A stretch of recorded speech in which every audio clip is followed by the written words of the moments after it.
বিশ্বের কর্মক্ষম জনগোষ্ঠীর ৭০% অর্থাৎ প্রতি ১০ জনের মধ্যে ৭ জনই ডায়াবেটিস আক্রান্ত। আর বাংলাদেশের ক্ষেত্রে এই চিত্র আরও ভয়াবহ। শহুরে কর্মজীবীদের ৩/৪ ভুগছেন এই রোগে। আন্তর্জাতিক ডায়াবেটিস ফেডারেশনের জরিপে এসব তথ্যের পাশাপাশি উঠে এসেছে এদেশে প্রায় ১.৫ কোটি মানুষ ডায়াবেটিস আক্রান্ত। জসিম উদ্দিনের ক্যামেরায় জিনিয়া কবির সূচনা রিপোর্ট। ঢালাইয়ের সেরা প্রিমিয়ার সিমেন্ট। সকালে ঘুম থেকে উঠেই অফিসে যাওয়া, তারপর ঘন্টার পর ঘন্টা বসে একই কাজ। প্রতিদিনের কর্মব্যস্ততার মানসিক চাপ নিয়ে আবারও বাসায় ফেরা।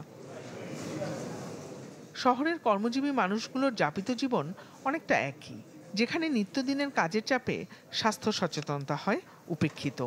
বাড়ছে ডায়াবেটিসের ঝুঁকিও। আমাদের হেলথটা ডিটোরিয়েট হচ্ছে এবং আমাদের ডায়াবেটিস, তারপর হচ্ছে যে পিসিওএস, তারপর আর অবেসিটি, অনেক ধরনের প্রবলেম হচ্ছে। আমরা এক্সস্টেড হয়ে যাচ্ছি তাড়াতাড়ি, আমাদের বডি প্রপারলি ট্রেনড আপ হচ্ছে না। আমরা সকালে স্ন্যাক্সে দেখা যাচ্ছে সিঙ্গারা সামোসা খাচ্ছি, চা কফি খাচ্ছি, বাট সেই অনুযায়ী আমাদের আমরা ওইটাকে যে বার্ন করব সেই ইউটিলাইজেশনটা আমরা করতে পারছি না।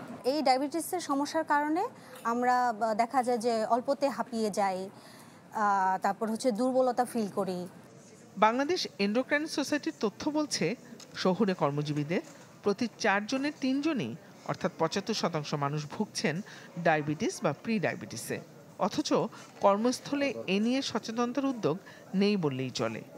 অফিসের স্ট্রেসের কারণে আমার এই ডায়াবেটিসটা হয়েছে, যদিও এটা আমার আগে ছিল না। এক্সারসাইজ বা হাঁটার জন্য এরকম যদি একটা টাইম ফিক্স করা থাকে যে না ঠিক আছে 5টা থেকে 6টা পর্যন্ত একটা হাঁটার একটা ব্যবস্থা করা, সবাই মিলে হাঁটলো।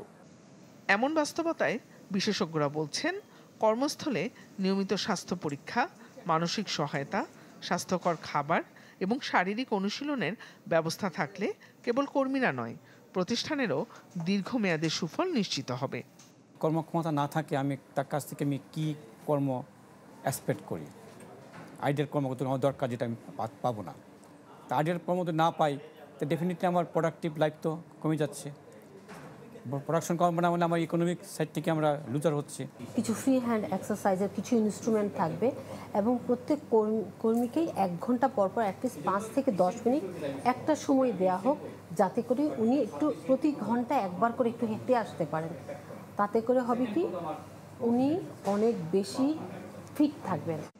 একই সঙ্গে চিকিৎসকরা বলছেন, ডায়াবেটিসে শুধুমাত্র ব্যক্তি আক্রান্ত হন না, সামাজিক ও অর্থনৈতিক ক্ষেত্রেও চ্যালেঞ্জ কম নয়। একজন কর্মজীবী মানুষ দিনের সক্রিয় সময়ের প্রায় 60% সময় কর্মস্থলে কাটান। কাজের ধরন, লম্বা সময় বসে থাকা, অনিয়ন্ত্রিত খাদ্য অভ্যাস ডায়াবেটিসের ঝুঁকি প্রতিনিয়ত বাড়িয়ে দিচ্ছে।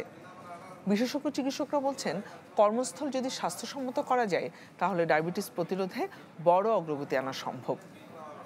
জিনিয়া কবির সূচনা, চ্যানেল 24, ঢাকা।